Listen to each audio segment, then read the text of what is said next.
Good morning, beautiful people. Welcome to the Younib Breakfast Show, your daily dose of information and inspiration. I am your host, Maryann Gatu, and I will be filling it in for the lovely Penina Washera. Now, I hope you have a superb morning. Just before we get into our today's topic, let us get the bite of the day.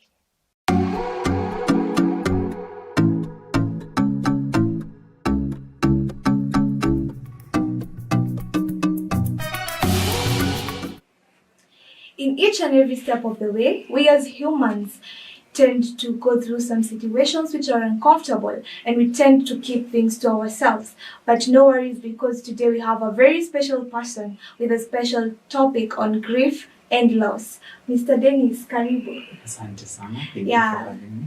He's not new here, but I'll give him a chance to introduce himself. So, hello guys. My name is Dennis Oleru. I'm a psychologist and a recent graduate from Kenyatta University, and I'm happy to be here today. Very nice. So today we are talking about loss and grief, a very critical topic on our today's generation, which has caused some of the people to go through a lot of things in life. So I know you're ready to learn, and I want us to jump right into our first question, which is how do you define and understand the concept of loss in the context of grief? Okay. Loss is the feeling of an intense emotional reaction based on the absence of a particular phenomenon, of a particular activity that has been happening in your life. It could be a person, it could be an event, such as a job loss, sickness, or something. Okay? So it is that intense emotional reaction that comes based on the absence of whatever that used to give meaning to your life. Very nice. So there are some different types of losses that occur to different types of people. Can you elaborate to us about the different types of losses that we suffer from? It's, as I said, it can be anything that matters to you. The end of a relationship, the end of a job, a divorce, a family ailment, or anything that matters to you, so long as it gives you an intense emotional reaction as a result of its absence, that is loss. So in short, loss is something that maybe you're used to, or you had embraced, that is no longer there, that leaves a gap in your life. Exactly. Okay, now on to grief now. What is grief? What is grief? Okay, so grief is the emotional reaction that comes from during the process of dealing with a particular loss. It can be your relationship, as I've said, it can be a job, it can be the loss of a person, and so on and so forth. Okay, nice. That's so nice. Now, there is the typical grieving process, and there is the way it varies from one person to another. So I would like you to explain to us the typical grieving process and how it varies from one person to the other. Okay, so there are many theories when it comes to what is considered typical in the grieving process, and but the grieving process has lots of components. We're going to discuss 5. First of all, there is denial. Denial comes in when that thing that has the loss, when the person is faced with the loss. So you find that the person is struggling to come to terms with the loss. That is when you hear someone saying, but you were with him yesterday. Or if it's in the context of a relationship, that's when you hear someone saying, but I cannot believe you don't love me. It's not real. So at that point, the person still, it has happened. Therefore, for the brain to try and process it, it has that gap. So the brain does not allow. Okay, the brain fails to. The brain is trying, in its aim to protect you, it will try and ignore the gap that is there, by denying its existence. So, the second component of grief is anger. Anger it arises from the fear that comes with the uncertainty that gap has brought. You know, that is where you can hear people shifting blame, and yes, and having intense outbursts of whatever they are going through at that point in time. Then another component of grief is bargaining, whereby you start saying, um, you start wishing that there are things you could give in exchange for whatever loss that has happened. If it's a relationship context, for example, your relationship is over, you start saying, then I'm able to do this. Then let me do this. I can do this if You're that's trying what. to get something Yes. to fix or to replace whatever has been lost. You're trying to give something so that you can be given whatever you had lost back. Okay. Yeah. So in the unfortunate event of death, bargaining mostly happens with the higher power. That's when you start asking God, but God, this person is in, the doctors have told us whatever they've told us. So kindly, if you do this one thing for me, I will stop doing whatever I've been doing. Which is impossible. Yeah. So after bargaining, the person can sink into a wave of depression, because this is the time when the emotions, the extremities start to cool down. They start to lapse down, and the person starts coming to terms with whatever has happened. Therefore, it comes with its own wave of sadness.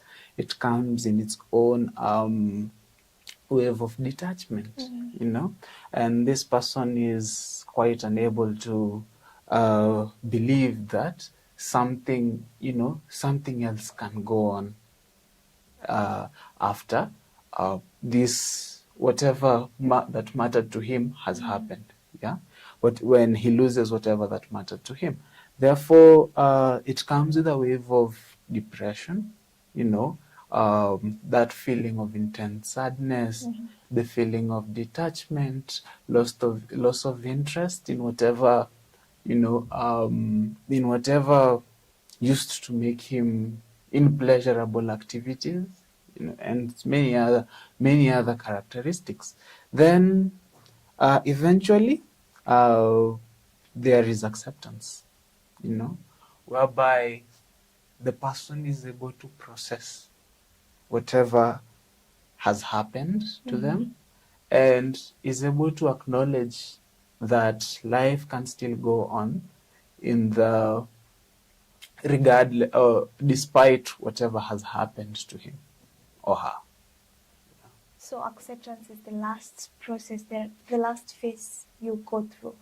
Ideally, however, these components, they do not occur in a straight line. Let me start by saying that they do not occur in a straight line, and simply because we are different. As human beings, we have different resilience capacities. We have different modes of expression, and we have different challenges when it comes to other mental or other emotional things. The processes do not take a given amount of time. They do not follow each other necessarily. But a grieving process has, to some extent, a good number of those components. Yes. Yeah, but we had said earlier that grieving process varies from one person to another. Now, what if someone does not finish the whole process mpaka kwa acceptance, ameachia uko kwa ameachia stage 2. So what can that person do, or what can you tell or advise that person? So this is what happens. If the person is stuck in the grieving process, at a point, it starts to affect this person's fears of life. Okay? There is this case, in the unfortunate case of death, whereby you might find someone who, say it was a partner that used to, that they lost. You find that this person keeps on doing whatever they were doing as if that partner were alive. If, say it was the husband, at 5, since the wife used to come to work, used to come from work and, take the water to the bathroom. Then after the bathroom, make him supper, and then pour him a glass of whatever he used to drink and place it on a stool beside the chair. You find that that thing will continue happening even after. Yeah. Also, it might affect the other spheres of life by changing the outlook on life. Okay, you might find someone in the context of a relationship who has chosen not to delve into the relationship again, because he lost one. Okay, so you find that this person starts to believe that it starts to develop a defense mechanism around it that will try and protect him. Yes, from facing something that is equally similar. Yes, because he or she does not want to face something that will result in that loss again. He doesn't want to place himself or herself in a situation where they'll deal in that loss again.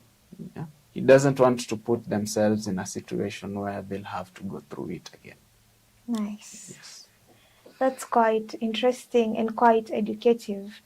Most of us don't know how to deal with the loss, or we don't know the process to go through so that you can bring healing and so that you can still move on with your life. So that's quite educative, guys.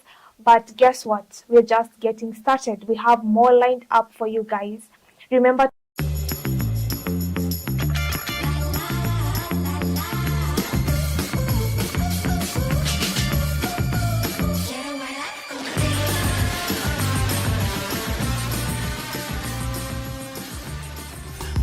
Ever the best. Hallelujah.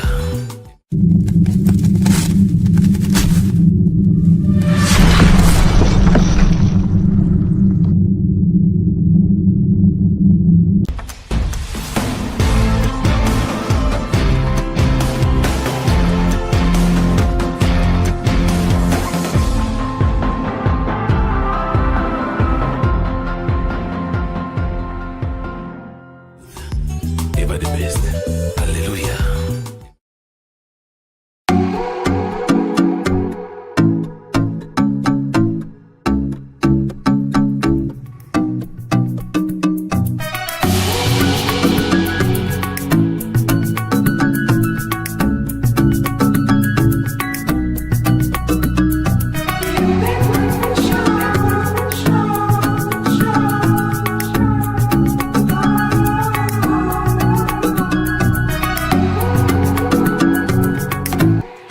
welcome back, my dear viewers. Thank you for always choosing to watch Younib TV. Thank you for tuning in to our channel.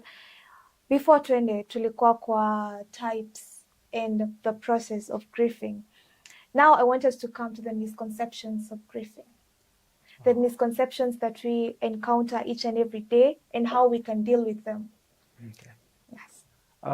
So there are misconceptions that we come across when grieving, especially that are dictated by, what people like to call society.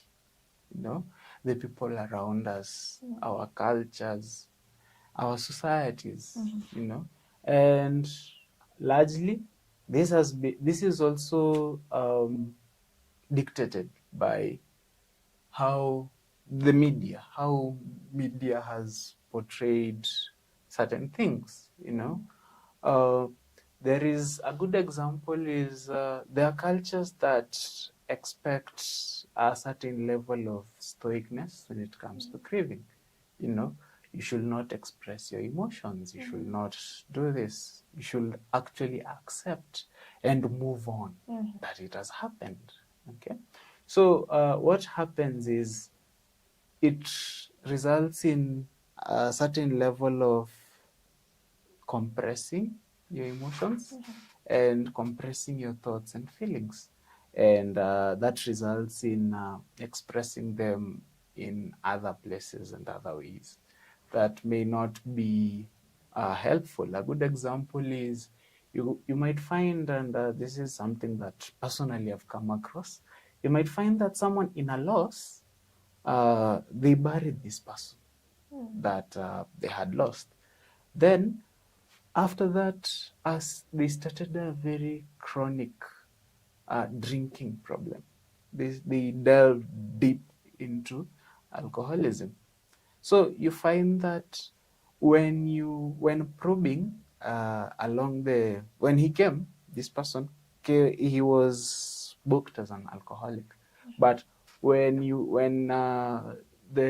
went through the probing process, we realized that the problem started when this person lost the loved one. Okay, and losing the loved one was something that he did not want to talk about, because where he comes from, it is not allowed to talk about people who have passed. Okay, so you find that some cultures have dictated how we should grieve. They have dictated how we should be able to process this loss and these losses, and through it, they have created this concept of you should try and move on as quickly as possible, which is just not true. As I said, everyone has a distinct grieving process. Everyone has a distinct way through which they are able to process loss. And there are no time frames or no distinct methods through which one is supposed to go through to process whatever has just happened.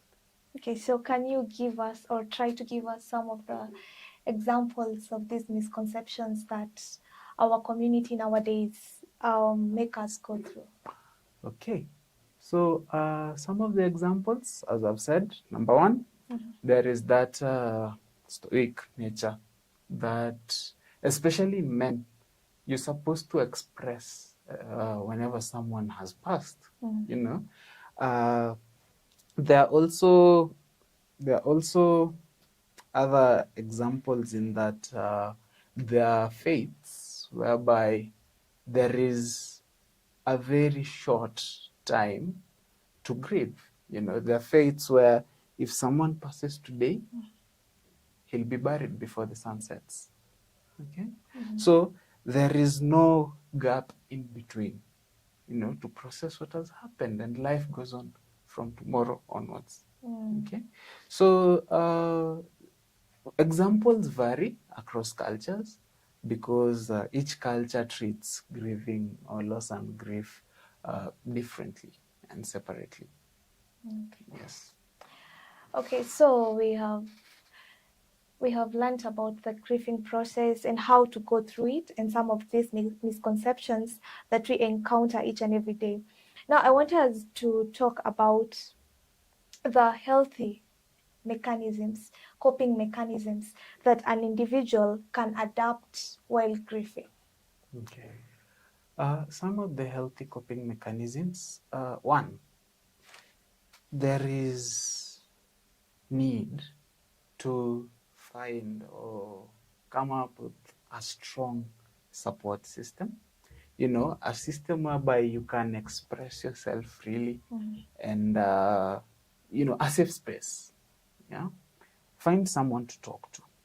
Find someone who you can be able to empty everything you have without the fear of judgment. Okay. Secondly, there is also engaging in self-care, especially in grieving. People tend to forget a lot about themselves. So you find that they stop making themselves the priority, and they are engrossed in whatever has happened. Okay? So finding time to take care of yourself and do activities that help you relax is also a healthy coping mechanism. You can also engross yourself in, expressive therapy. You can journal, you can do something artistic, music, poetry, dance. You find something that will be able to express whatever you're going through, and find a medium or a channel that you will use to let it out. Okay, I saw somewhere you said you can talk to someone, but actually, kuna meme niliona. It was saying that what's the need of telling another person your problem when you yourself you end up solving it yourself? The need of telling someone else your problem, actually, you've said it yourself. You will end up solving it yourself. You're not telling someone Yeah. your So the problem. question is, what is the need of telling this person your problem, yet you're the one who's going to solve it at the end? Exactly, that is where I'm coming to. You are not telling this person your problem for the person to give you solutions. You're telling this person So your that you can- problem so that you can find an environment. You can find an environment where you feel someone is listening to you. Yeah, people actually open up more when they feel that the environment is receptive towards them. So Nice. the minute you've gone to someone to tell them your problem, you're not telling them your problem for them to fix it. You're telling them your problem, and in the process of you telling them your problem, you'll find that you're processing it. You actually, it's your mind now. You're now processing whatever has happened. Because you're looking for an avenue that you'll be able to let it out. And the minute you start processing your problem, your brain starts finding solutions to it. Okay. A good example, let's look at the concept of traffic. Okay. So think of it that way. Whatever has happened is like an accident. Okay. What does an accident do? It creates traffic in your brain. So your brain is not able to process whatever has happened. So by bringing someone externally, you'll find that this external person will help you to air traffic. It'll say, okay, it will help your brain to, let's first stop this. Let's, acha ipite alafu wewe simama hapa kuja wewe. You see? So in doing that is what you're doing by actually talking. You're doing this. Okay? So when you're doing this, you'll find that in no time, there'll be no traffic. There will be a way that you'll have solved that overload that was in your mind. Yes. That's a nice answer. That's a very nice answer. So there's some people who don't like opening up to people. They just don't like, they like keeping things to themselves. So how can we tell? What are the signs of a person who really is suffering from grieving? How can we tell? Okay. First of all, as you said, it's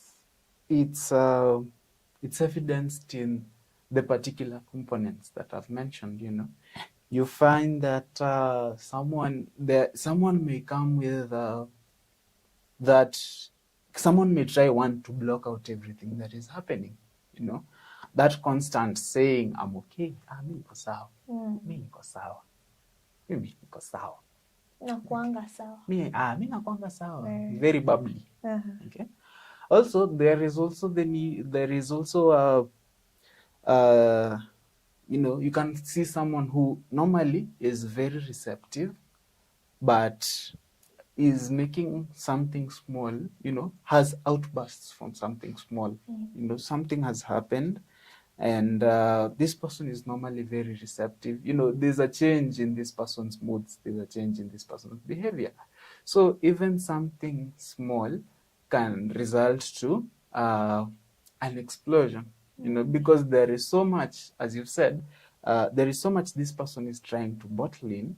Therefore, a little inconvenience can turn into something very large. Okay. Thirdly, you can find that this person has started to neglect themselves more. This person is, staying at home, staying in the couch, doing something repetitively, trying to block out whatever happened. Okay. Fourth, there is also detachment. You used to do a lot of things with this person. You used to do a lot of, used to spend a lot of time together. Then they detach all of a sudden. So you find that this person detaching from you should be a pointer that something is wrong. Also, there can be the sense that this person also can withdraw. The topics that you don't want to talk about, the activities that they do not want to do, because these activities give them memories, and these are memories that they are not willing to process at that time. That's very nice. That's quite educative, actually. My wonderful people, you've heard it from the experts. It is good that most of the time that if you're undergoing through something, make sure that you talk to people. Open up to people so that you can be able to solve things yourself. We are going to go for a short break, and when we come back, we're going to discuss about culture and how it has affected our grieving process.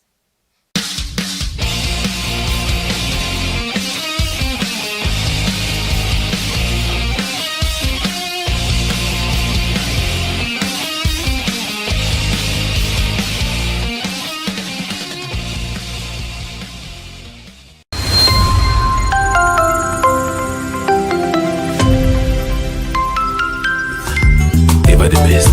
Hallelujah.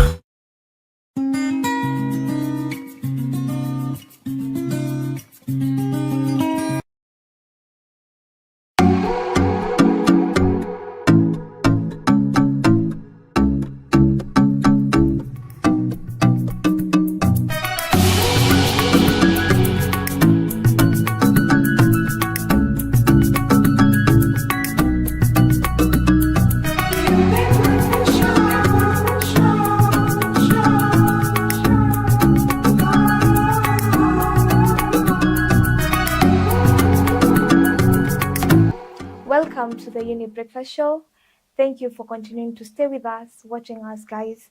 You can talk to us through our social media platforms, or you can WhatsApp us or SMS us through our number 0719 144 144. So before we went for the short period of the break, we were talking about culture and the way of life and how it affects our grieving process. As I've said, culture dictates a lot of what is grief, how long can the process be, how should we grieve, what do we do, what we can't do, and so on and so forth. So you find that there are cultures where grief is expressed in a number of practices that happen. There are cultures where when someone dies, there is that whole that is a whole ceremony, that is a whole event, that is a whole experience that happens right before this person's death and this person's burial. There are cultures that, as I've said, when someone dies, now that person will be buried before sunset. Okay, so you find that different cultures dictate different things. There are cultures which, even after the loss, there are people who will stay behind to provide a sense of support to these people that are bereaved. Okay, but there are also cultures that after the process is over, it's over. Life has to move on. Therefore, different cultures dictate differently when it comes to the process of expressing grief, the length of grief, the mode that grief is experienced, and so on and so forth. So we have heard about the mental health and how grief affects the mental health. Now, does grief affect the physical health of a human being? There is what we call the biopsychosocial approach. Therefore, when one is not well, the others are not well. Okay. Therefore, if grief takes a mental toll on an individual, and the mental toll is not managed properly, it can also result in a physical toll. You know, we might have things like changes in sleep patterns, changes in appetite, changes in sex drive, changes in many other things. So you find that grief can also affect your physical body. There can also be what we call psychosomatic disorders. You know, these are diseases or problems that do not have physical origin. You know, someone who has been, say, uh, having episodes of depression so much that they have developed ulcers. Okay, someone who has been having episodes of depression so much that they have developed something, a known disease, a physical disease based from a psychological state of mind. Okay, so grief can affect the mental, it can affect the physical, it can also affect the social and emotional well-being of a person. Okay, let's go to the social life now. Does social support really affect or help in the grieving process? People like family and friends, do they really have an impact while someone is grieving? Yes, family and friends, or a support system for that fact, plays actually a crucial role in navigating the grieving process. This is because family, friends, there are other people that matter to you. Okay, so they serve as pillars in the grieving process. They serve as the people that hold you and mold you. You see, a good example I can give in construction is if you've seen houses being built, there is those blocks of wood. They are called trappers that are placed just before columns are made. Okay, and uh, they are placed just before you pour in the concrete. You know, the mixture of cement, ballast, sand. Before you pour it in, they're placed, and how well they are placed determines how strong that pillar will be. So the support system, it's the same analogy. How well your support system is there for you determines how you navigate this process. You know, how well you're going to stand, or how well you'll be able to come out the other end of the process. And it will also be good in it will also be good in that it will help to dictate how you will be able to cope. One, because if you have a support system that shows you, hey, kuja nikubaie mbili, yeah, that is a coping mechanism. No, that is not, healthy. If you have a coping system that shows you, or a support system that shows you, we don't do that here. We do not express our emotions in our family. Yeah, there is a support system that is determining how you're coping with this situation. Therefore, having a support system is actually important and crucial, and not just a support system, but a support system that is willing to actually support you, understand you, and help you as you're going through the grieving process. Okay, a good example is this person really providing a safe space, or are these people really providing a safe space for you to grieve? Are these people helping out in other spheres of life? You know, it's actually common, if you've seen in our families, that during grief, especially with women, the women will come, someone will cook. There is an auntie that will go to the kitchen and cook, another auntie will wash the house, another auntie will deal with the dishes, another auntie will go with the children, So you find that they're helping. There is a support system in itself. There are also people who are here comforting the bereaved. So the support system is actually crucial in the grieving process because it will dictate how, and it will also dictate how strong or how well you will come out in the other end. Um, when you're talking about grieving and opening up and social support and stuff, there's sometimes you find that some people really don't have close relatives around them or close people that they can talk to. So what can those kind of people do? Okay, you don't have a close support system, or you don't. Yeah, like you don't have anyone close you can talk to. Yeah, what can you really do? Okay, so first, I'd highly recommend seeking therapy, because therapy gives you that environment for you to process, for you to make sense, for you to give meaning into whatever has just happened to you. Okay, and also through therapy, or as a consequence, you're able to come together through what we call a support group. A support group is a group of individuals that mostly do not know each other, and they create a group that they can just come and decompress. They can just come and express whatever they are going through, express whatever they are feeling. Yeah, and this actually helps them in coping, in dealing with their life